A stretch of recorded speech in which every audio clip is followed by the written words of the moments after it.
Good evening, everyone. Today with us we have the CEO of Ryanair, Mr. Michael Hello. Lowry. Much more comfortable seat than Ryanair, huh? I don't think so. In an economic backdrop, there are more budget travelers traveling through Europe, and there are much more rivals in this industry. How is Ryanair going to maintain its market share? Well, most of the European low-cost airline companies are losing making because they cannot compete with us because of our prices. What we are doing right now as a company, we are launching a new destinations from major cities in Europe like Paris, London, Milan, and Lisbon.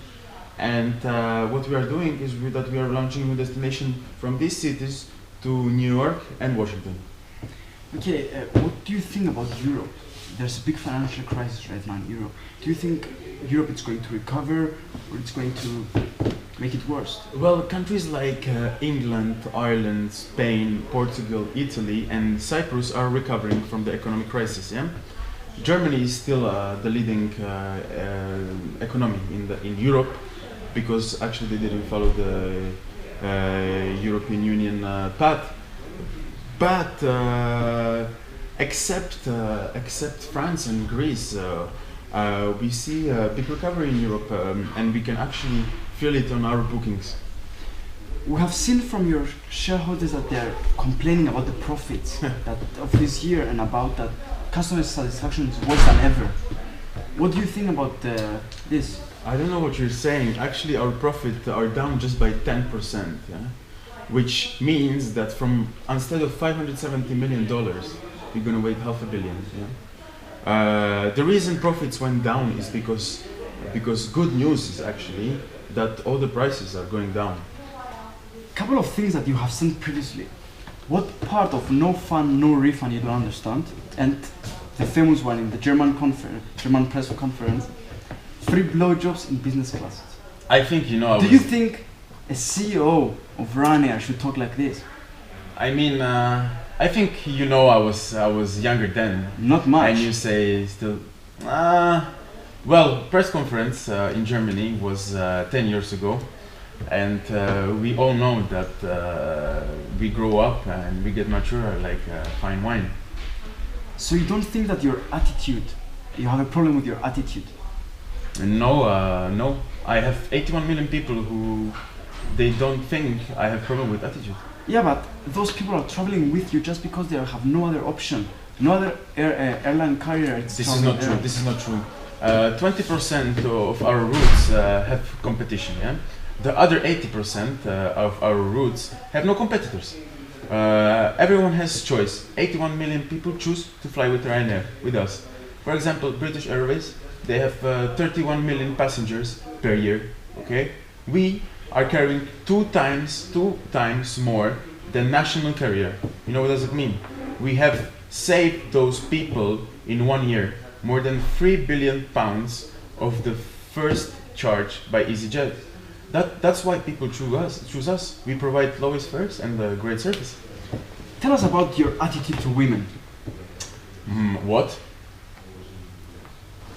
Two advertisements in 2012 especially, okay, they are showing women in bikini. Let's see the picture. Do you believe that an air carrier should have an advertisement with women in bikini? There are many ways how to attract people. We do a lot of advertisement every year, and I'm not responsible for all of them. Yeah, but you're responsible for the tone of the company. The tone of the company is to bring to our customer the lowest fares in Europe and the best and the great service. Okay, I think we've heard enough. Thank you very much for your time. Thank you. Wish you the best for your company. See you next week with more exclusive interviews. Good evening, ladies and gentlemen. So welcome to the One Man Show.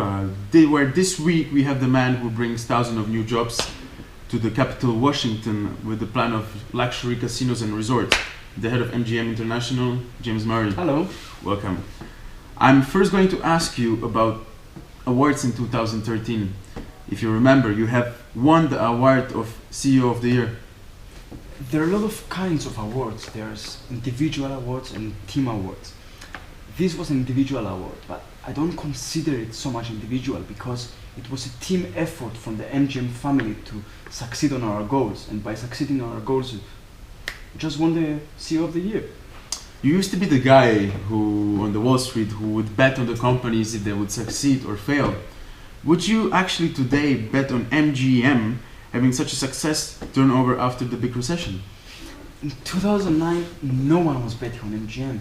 There was a perfect storm of problems in MGM. Bankers would not call us back. Our partner was unhappy. We had 10,000 constructions with building the biggest construction in the country. We had our share dropped from $91 to $3.5. Less and less people were visiting Vegas just because they didn't have money to spend for holidays. But it was, as I said before, it was a group effort and a heroic effort from the MGM family to succeed on our goals and make the company what it is today. Were there any key moments, points you felt there is where are turning the corner? During my career, I learned that if you don't have time, you have to buy time. And what I mean with this, it's that if you don't have an answer today, try to give it tomorrow. Try to find a small solution so you can give it tomorrow. And we use this philosophy in MGM, and we try to, because of the good relationship we had with our bankers, they gave us extensions on our payments, and we could pay them later when the company would have money, when more people were coming to Vegas and more people were spending money on Vegas. Describe to us the experience in Medellin beyond gambling and casino. What MGM will bring to the National Harbor in the capital? It would be a landmark resort. It will be a beautiful, very contemporary, but understated. It will have very sleek nightlife, and I think very beautiful podium, sharing the national beauty of the region with indoor and outdoor parks. The people will be able to explore through the four seasons.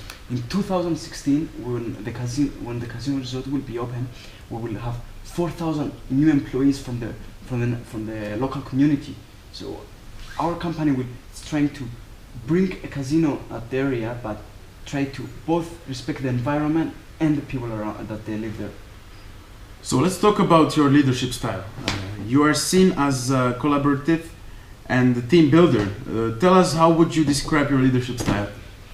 Since I was young, I was really athletic, and I really like the way a manager in a team works. So I consider my leadership style like I'm working in a sports team, because I like to be the leader, but I like people to work as a team. I think that I can work with everyone. I will be an easy person for them to work, and I think all of my employees know that I will never make them do something that I didn't do or I will never do. Actually, this is a tricky question. How do you feel that your company makes profit on people losing their money? This is not true. This is what most people think, but MGM and most of the casino companies, they're not happy when the clients lose money, because when the clients are unhappy, they won't come again. And we in MGM, we believe that when the customer is happy, he will come again and again and again. So we make money from clients that spend a little, because in our opinion, casinos are not for gambling. Casinos are just for entertainment. Like you're going to a nightclub, to a restaurant, you are entertaining yourself. This is our opinion about gamblers. Also, MGM, because we know that there are a lot of gamblers that have gambling problems, but MGM is trying to help these people. We have programs that help people with gambling problems. Thank you for your valuable time, sir, and we wish you the best to the company. And